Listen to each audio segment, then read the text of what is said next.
మదనపల్లి పట్టణంలో ఒక అన్యం పుణ్యం తెలియని 7 ఏళ్ల చిన్న అమ్మాయి పైన రేప్ చేసి అతి దారుణంగా చంపేయబడింది. ఇది చాలా ఘోరమైన విషయం.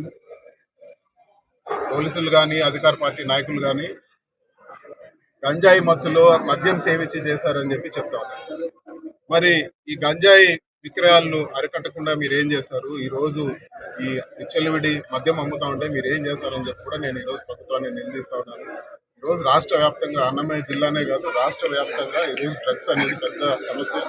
ఈరోజు డ్రగ్స్ వలన ఎన్నో రకాల ఇన్సిడెంట్లు జరుగుతూ ఉన్నాయి. కఠినమైన చర్యలు తీసుకోవాలని చెప్పి కూడా మేము కోరుతా ఉన్నాం.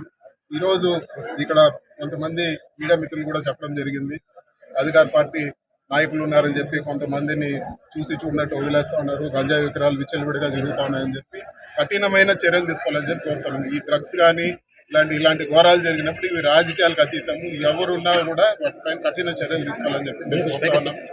అదేవిధంగా ఒక ఘోరమైన ఇన్సిడెంట్ జరిగినప్పుడు పబ్లిక్ అందరూ కూడా పార్టీలకు అతీతంగా వైఎస్ఆర్ కాంగ్రెస్ పార్టీ కానీ, బీఎస్పీ కానీ, కమ్యూనిస్ట్ కానీ చాలా మంది అధికార పార్టీ వాళ్ళు కూడా ప్రొటెస్ట్ చేయడం జరిగింది. ప్రొటెస్ట్ అనేది ఒక డెమోక్రటిక్ ప్రాసెస్ లో భాగం.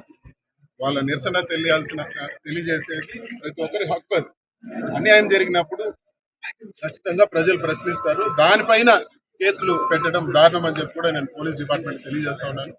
ఈ కేసులన్నీ కూడా ఈ రాజకీయాలకు సంబంధం లేదు, ఇవన్నీ కూడా ఉపసంహరించాలని చెప్పి కూడా నేను కోరుతా ఉన్నాను.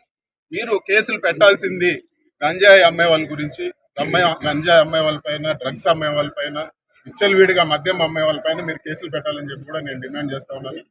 ఈరోజు ఎవరిని అడిగినా కూడా ఎక్కడ దొరికినా గంజాయి దొరుకుతా ఉందని చెప్పి ఒక కామన్ పబ్లిక్ కి గంజాయి అమ్మకాలు వాళ్ళు చూసి ఇక్కడంతా అమ్ముతా ఉన్నారని చెప్పగలిగినప్పుడు డిపార్ట్మెంట్ ఎందుకు పట్టుకోలేకుంది? ఎందుకు మీరు ఇంత పట్టుదలగా ఈరోజు నిరసన వ్యక్తం చేసిన వాళ్ళ పైన పెట్టినంత పట్టుదలగా కేసులు మీరు ఈ డ్రగ్స్ కానీ, గంజాయి విక్రయాలు, అదేవిధంగా విచ్చలవిడిగా మద్యం అమ్మే వాళ్ళ పైన మీరు ఎందుకు చర్యలు తీసుకోవడం లేదు?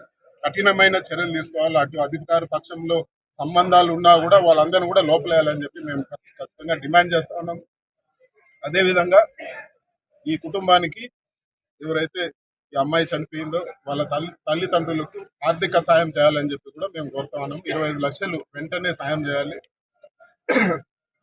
చాలా మంది ఫోన్లో వాళ్ళని పరామర్శించడం జరిగింది. ఇవన్నీ పరామర్శలు చేసినా కూడా ఆర్థిక సాయం 25 లక్షలు ఖచ్చితంగా చేయాలని చెప్పి మేము డిమాండ్ చేస్తున్నాం. తక్షణమే చేయాలా.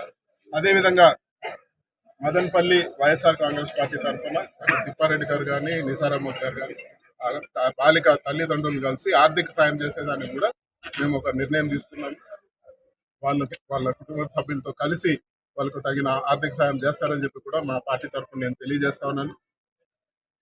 అదేవిధంగా ఈ డ్రగ్స్ పైన ఖచ్చితంగా కఠిన చర్యలు తీసుకోవాలని చెప్పి మరొకసారి డిమాండ్ చేస్తూ